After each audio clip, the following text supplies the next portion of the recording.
आलू और प्याज के दाम जो है झकाझक बढ़ गए हैं, इसके पीछे क्या कारण रहे?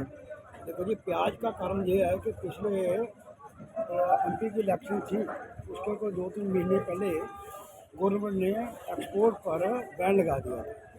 वो 31 मार्च को खोलना था, लेकिन 31 मार्च को भी नहीं खुला क्योंकि इलेक्शन आगे हो गए थे। उसके कारण क्या हुआ कि एक्सपोर्ट नहीं खोलने से भाव यहाँ पर 10-12 रुपये बिका। किसान को पड़ता है 6-7 रुपये की, उधर पर यहाँ पर किराया लगता है 5-7 रुपये। तो किसान इस साल इलेक्शन में वोट पूरा नहीं किया उन्होंने महाराष्ट्र में। अगर 12-13 सीटों का फर्क पड़ा है तो वो यूनियन की बेल्ट है वहाँ पर महाराष्ट्र में। और किसानों ने यानी कि वो लगाया, यानी कि वोट ही नहीं डाला उनको। इस कारण बीजेपी को 12-13 सीटों का नुकसान हुआ। अब क्या है कि अब गवर्नमेंट ने कुछ किसानों की तरफ ध्यान किया है कि किसान हमारा नाराज है। पंजाब में, हरियाणा में भी सीट कम आई है। उसका कारण है कि किसान थोड़े नाराज हैं। तो किसान को खुश करने के लिए अभी इनको गवर्नमेंट को अभी महाराष्ट्र में 2-3 महीने के बाद इलेक्शन आने वाले हैं। तो मेरे को नहीं लगता है कि ये एक्सपोर्ट बंद रखेंगे। एक्सपोर्ट खोलना पड़ेगा इनको अगर इन्होंने वहाँ पर सरकार बनानी है।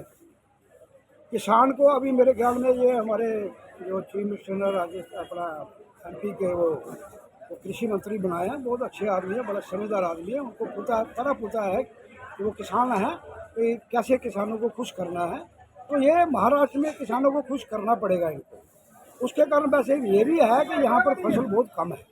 अभी राजस्थान से फसल चल रही है, लेकिन वो भी वहाँ पर भी जो 28-30 रुपये भाव हो गया, वहाँ भी फसल कम हो रही है।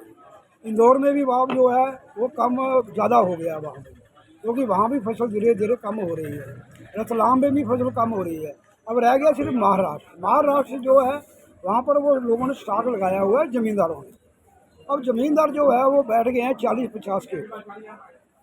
अभी तक तो नहीं भाव बनेगा, लेकिन अगस्त महीने में मेरे को लगता है कि भाव और ऊपर होंगे। इस समय वहाँ पर नासिक में मिट्टी का भाव है 30-31 रुपये और हमारे जम्मू में भाव बनता है ये 36 रुपये। लेकिन संभावना है कि अगर प्याज कम मार्केटों में आया, किसान को ये वहम हो गया कि सरकार एक्सपोर्ट खोलेगी, तो फिर ये भाव 40-45-50 भी बढ़ सकता है नासिक में। तो आगे वाली ग्राफ जो है वो नासिक में साउथ के ऊपर डिपेंड है। ये साउथ के ऊपर मेरे ख्याल में ये लगेगी अक्टूबर महीने में फसल लगेगी। तो उसके 3 महीने के बाद फसल आएगी। अगर तो मौसम साथ दे गया तो फसल काफ़ी आ जाएगी और भाव टूट जाएगी। अगर बरसात का मौसम हुआ तो प्याज की ग्राफ ख़त्म हो गई तो भाव और बढ़ेंगे। नासिक में भी यानी कि ये आप लगा लो 3 महीने के बाद फरवरी के में ग्राफ लगाएंगे बहुत।